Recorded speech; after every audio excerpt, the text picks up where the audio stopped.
Olá, botafoguenses! Estou trazendo mais 3 bombas do fogão, confira até o final. Mas antes de começar, não esqueçam de dar seu like, e de se inscrever no canal, e ative o sininho de notificação, para mais notícias, beleza? Então vamos lá. Primeira notícia de hoje. Botafogo vai criar base de observação na Argentina e tem lista de jogadores na mira. A parte prática dos investimentos feitos pelo Botafogo fora de campo está prestes a ser iniciada. Com chegadas recentes na área de scout, o Alvinegro pretende criar uma rede de observação na Argentina para observar jogadores e, assim, ter ainda mais dados sobre possíveis alvos para a próxima temporada. Profissionais do clube ficarão no país vizinho até o fim do ano. Eles vão assistir jogos selecionados do campeonato argentino com o intuito de ver jogadores já mapeados via dados e programas de análise de futebol.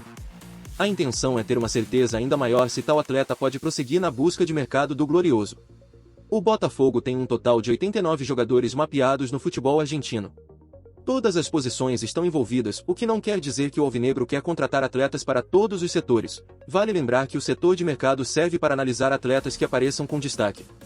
Haverá um filtro para o Glorioso ter uma dimensão sobre o que fazer no mercado. Desses 89 jogadores, a tendência é que o número seja bem reduzido após as observações em loco. Depois, a quantidade X de atletas que restarem passarão por uma análise financeira e de necessidade em relação ao elenco do Botafogo. Se aprovados, aí sim entrarão na lista de alvos concretos do clube. Tudo isso faz parte da fase de análise e mapeamento do Botafogo, que agora possui condições de expandir a área. O futebol argentino foi a escolha da criação de base do setor de mercado do Botafogo porque é o país que possui mais alvos de potencial. O primeiro passo na nossa chegada foi focar na primeira e segunda janelas de 2022, apoiar John, Castro e Mazuco com informações e prospecções de atletas. Após as contratações realizadas, criamos o nosso banco de dados. Utilizamos algumas ferramentas para análise, mas investimos também nas observações em loco.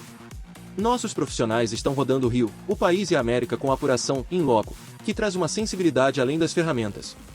Explicou Alessandro Brito, Head Scout do Botafogo, ao site oficial do clube. Agora vamos para a segunda notícia de hoje. Defesa do Botafogo alcança a marca inédita no Brasileirão. Pela primeira vez, time de Luiz Castro conseguiu ficar 2 jogos seguidos sem sofrer gols. Além da efetividade do setor ofensivo, o sistema defensivo do Botafogo também precisa ser destacado na vitória em cima do Coritiba por 2-0. Apesar das recentes cobranças, o time de Luiz Castro novamente conseguiu ficar um jogo inteiro sem sofrer nenhum gol. Pela primeira vez neste campeonato brasileiro, o Glorioso ficou 2 partidas seguidas sem ser vazado. Nos jogos contra América Mineiro e Coritiba, os defensores não sofreram gols e consequentemente ajudaram o Botafogo a somar pontos importantes na competição. As chegadas de Adrielson e Marçal trouxeram uma sustentação maior ao setor. A dupla de zaga também vem se tornando cada vez mais sólida e entrosada.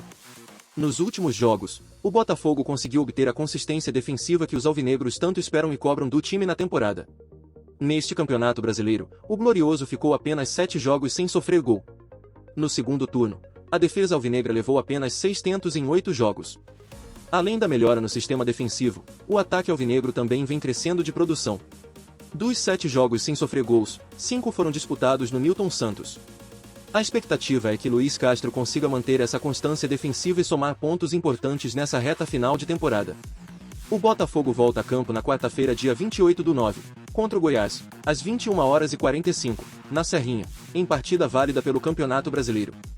Fora de casa, o Glorioso busca sua segunda vitória consecutiva e seu terceiro jogo seguido sem ser vazado na competição. E agora vamos para a terceira e última bomba de hoje. Crise no Botafogo não representa risco para a SAF no Brasil. Uma das primeiras sociedades anônimas do futebol no Brasil, o Botafogo está passando por momentos de turbulência. Conforme contou o All Sport, a administração de John Textor está em atraso na entrega de diversas obrigações financeiras que constam no acordo assinado com acionistas em março deste ano.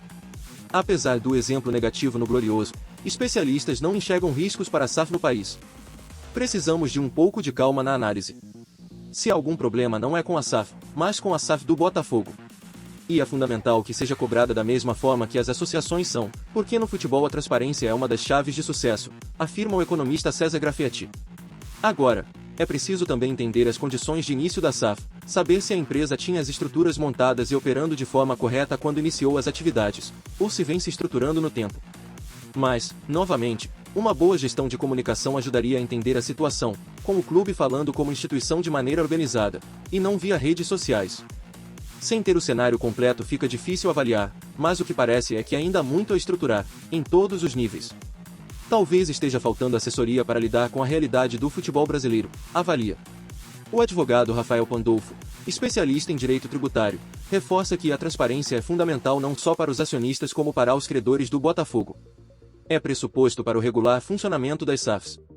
Por isso é muito importante que o clube tenha mecanismos eficazes de assegurar seu cumprimento. Mas o problema, caso persista, pode ser pontual, acrescenta. Uma das cláusulas do contrato determina que a SAF tem a obrigação de fornecer relatórios de orçamentos com os resultados trimestrais a todos os membros dos conselhos de administração e fiscal, por escrito, em até 15 dias após o final de cada trimestre. O documento também deveria incluir metas e resultados da empresa, bem como a folha de pagamento do futebol profissional, o que ainda não aconteceu até então. Ainda segundo o portal, outro ponto que não está sendo cumprido é a atualização e entrega dos balancetes da SAF até o 15º dia de cada mês. Isso vai de encontro ao que diz o próprio contrato e os atos constitutivos registrados, que prevêem a realização periódica dessas obrigações financeiras.